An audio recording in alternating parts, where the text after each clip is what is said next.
My dear friends, click on the like button, that is the thumbs up button, press the subscribe button and the bell icon, and don't forget to follow me on Instagram. Hi guys, and welcome to another vlog. I am reviewing the third generation Maruti Swift, which is right in front of me, and as you can see, it looks like a Dzire, but there are certain changes like this grille. It's a 3D grille, looks very nice. This black treatment certainly comes across as very attractive.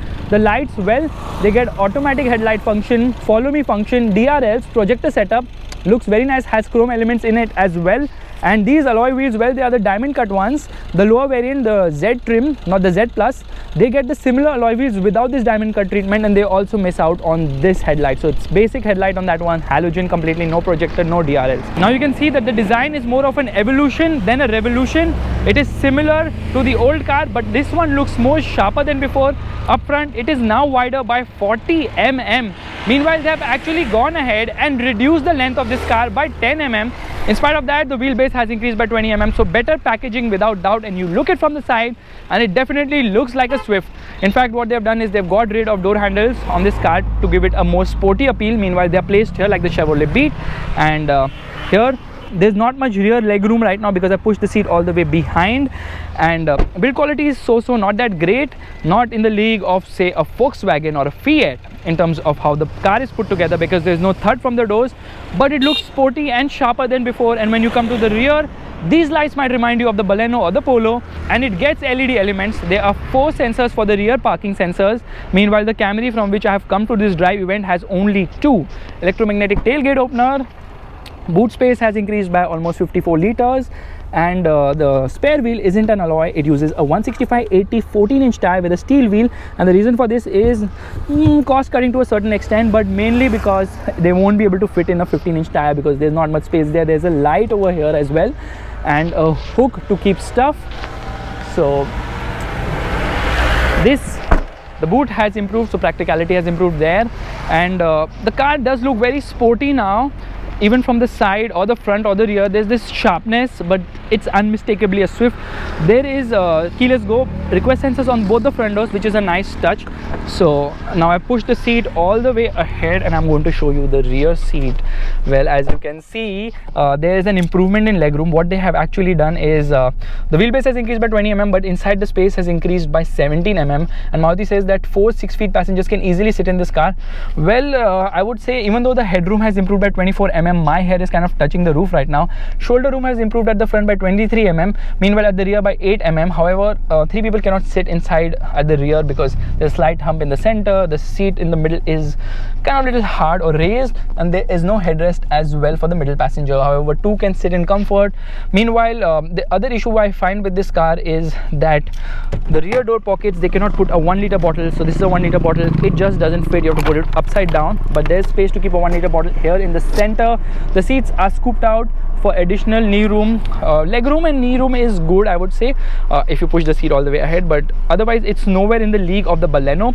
Meanwhile, under thigh support is also kind of lacking in this car, which is kind of disappointing, I would say. However, the good part is it feels better put together, and the seats are quite comfortable, has good back support, and the front is where the magic is. So let's get ahead right away.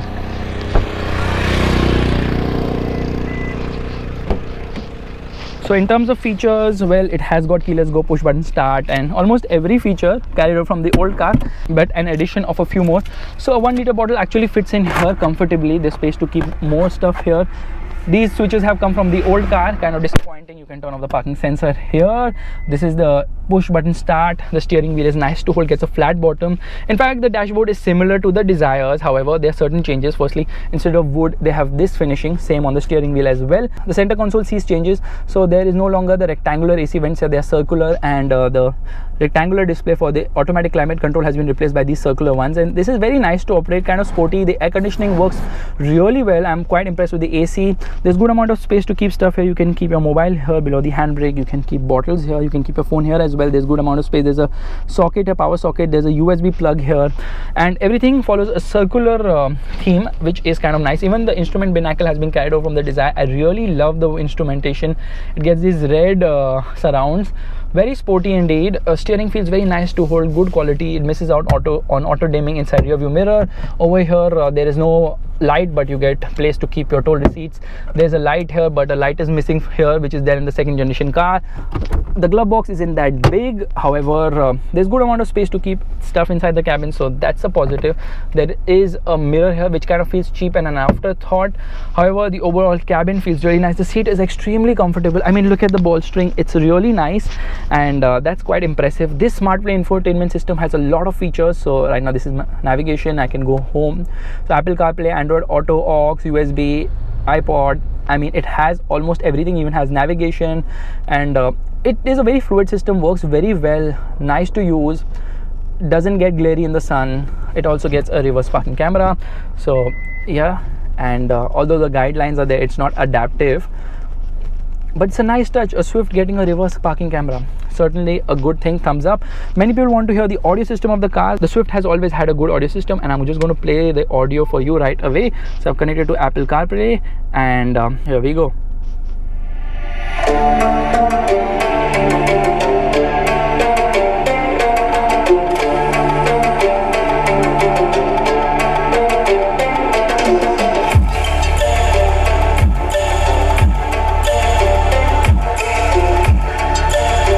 So the audio system sounds very well for a stock car. I'm very impressed by the sound quality, and it misses out on double blade wipers. These are single blade wipers. So overall the cabin feels very nice, airy, and is a definite step up from the old Swift. But how is it to drive? Well, let's get driving. So here we are driving the third generation Swift, and first thing I must tell you that the steering wheel hasn't lost its charm. It is still the fantastic unit the Swift is known for, and the car is so chuckable around corners, really very impressive. Now this is underpinned by Suzuki's 5th generation hardtech platform, and there is a weight reduction of 40 kg, so this car is more lighter and more nimbler. But the best part is, what I really enjoy about the Swift is the driving dynamics, and it hasn't been compromised. No longer I mean, it's never had a soggy steering, but it doesn't have the same soggy steering which you find on the Baleno, or the lack of centering or center feel which we see in the Desire. Maruti has kept it sporty, and that's the reason this car continues to be such a fun vehicle to drive. So the engines are carried over, but let me go through the chassis. What they have done is they've given it a more rigid chassis, used high tensile steel, even in higher number, even ultra high tensile steel, and the chassis is stiffer, but ride quality is still improved. You can see it is so agile around corners, and has this oversteering movement. And this is one of the few cars you can actually oversteer around corners, because that's the kind of fun you can have with the Swift. It is just fantastic. The steering feel is just mind-boggling. Like I told you in my previous video of the Swift, that the steering is one of the best I've encountered, and it continues to be one of the best. The only problem with this car is the engines. Now NVH levels have definitely improved. It feels more refined, and due to the reduction in weight by 40 kgs, the performance has improved by 10% in terms of 0 to 100 kilometers per hour. Acceleration has better low end punch, reduced turbo lag for sure.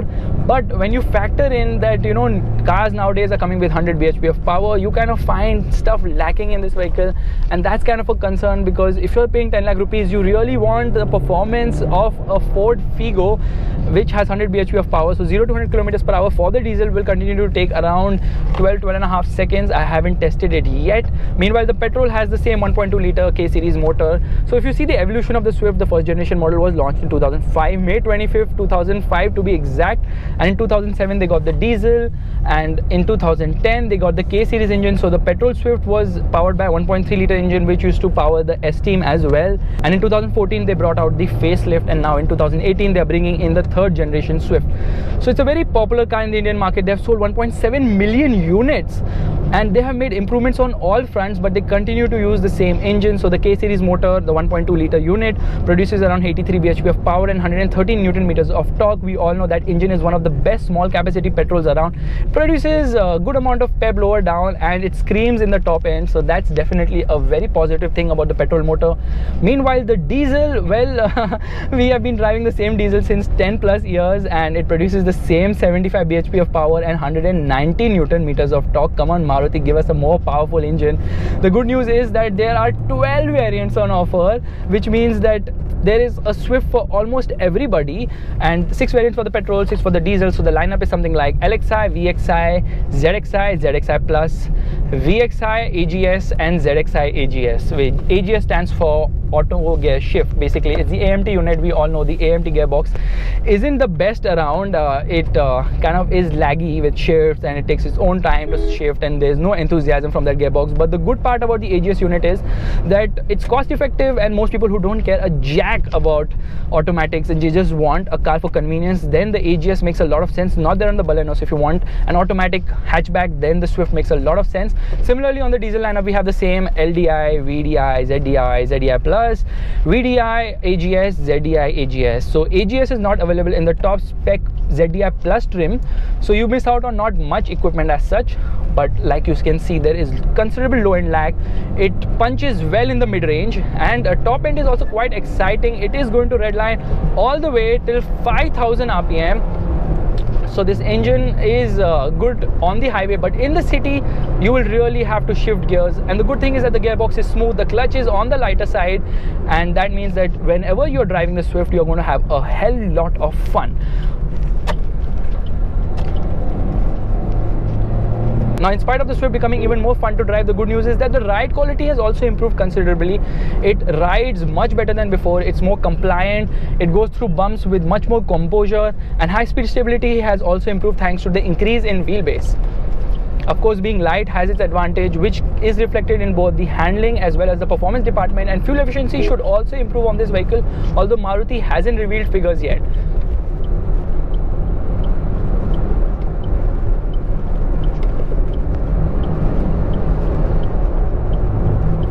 These tires offer good amount of grip, but the lower variants will continue to come with those spoony 165/80 14-inch tires.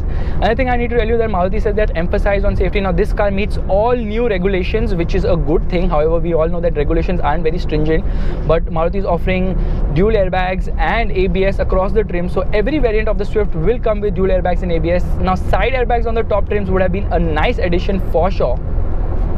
We downshift in third. You can see there's some amount of noise which creeps into the cabin at higher revs, but the good news is that overall NVH has improved, and it feels much more peppier. However, the lag is still there.